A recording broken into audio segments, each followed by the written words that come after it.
inge ya 1063 ya ssemateeka w'eggwanga Uganda erungamya nti Ssaababalirizi w'ebitabo bya gavumenti aba alina okwanjulira eri Parliament alipoota ku nkozesa y'ensimbi y'omusolo mu bitongole bya gavumenti nga Ssaababalirizi w'ebitabo bya gavumenti aweebwa n'omukisa okuwabula gavumenti ku biba bitatambudde bulungi. Olunaku lwaleero Ssaababalirizi w'ebitabo bya gavumenti John Muwanga yakulembeddemu abakungu okuva mu kitongole kyakulembera okwanjulira eri Parliament alipoota eyakolebwa mwezi gw'omukaaga omwaka oguwedde.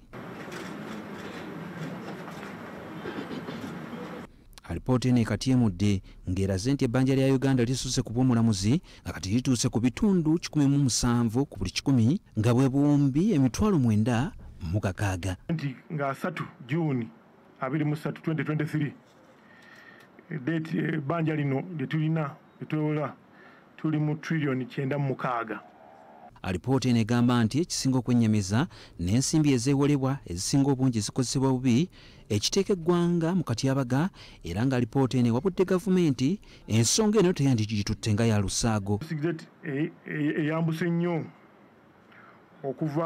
tubaze okuva mu 2018 19 emyaka 5 tuka kati eyambuse emirundi 2 percentage eri 107%.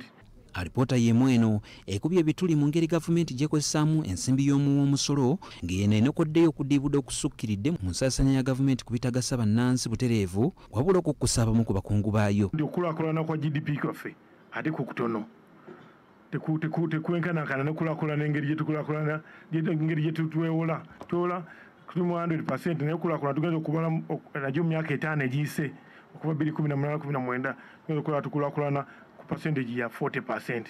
Alipoota eno egamba nti n'abakozi ab'empewo nabo beeyongedde ensangi zino nga ku bakozi ba gavumenti 398 abakozi abasukka mu 1,000 baayita mu kamooli okufuna emirimu abamu baafa dda naye nga kyewuunyisa nti n'okutuusa kati bakyafuna omusaala nga n'abamu ku bakungu ba gavumenti baayita mu lukujjukujju ne bateeka ab'eŋŋanda n'ab'emikwano ku nkalala z'abakozi abalina okufuna omusaala gwa gavumenti ekiviiriddeko okudiibudda ensimbi y'omusolo. Twasanze okusinziira ddala waliwo abantu omutwalo gumu waabo twalikomendize twalabudde gavumenti bajjemu kubanga baadde tebalina bisaanizo abamu baafa. Speaker Parliament mu kwanjulirwa alipoota eno awabudde gavumenti 10 omwezi ogw'okubikkirira abakozi baayo ababeera beezibisa ensimbi y'omusolo ng'ono agamba nti ekiseera amateeka gatandika okulamula era ng'ono oluvannyuma alipoota gisendesa eri obukiiko bwa Parliament obuvunaanyizibwa ku mbalirira mu kuyita mu akulira ab'oludda oluvuganya gavumenti omujja Joel Ssenyonyi abaddewo mu buntu. This must be done within 6 months. And that's why I had to come along with the leader of opposition. Because these reports are for the leader of opposition. The value for money audit must be done properly. It will help us in ensuring that we now reduce the thirst of borrowing and depend within what we have. Abamu ku baka Parliament bawadde endowooza zaabwe ku bbanja lya Uganda erisusse ku bw'omulamuzi. Sente zisinga obungi lipooti ya Igigi yalaga nti trillion ezisukka mu 10 zo zibbibwa bubbibwa ababbi ne bazibba ne bagenda ne beeyagala.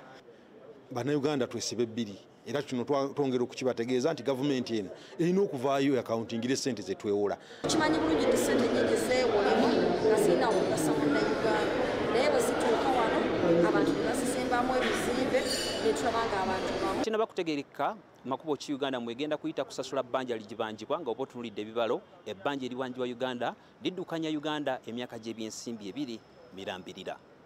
Joseph Serwoza, BBS Telefina, Parliament.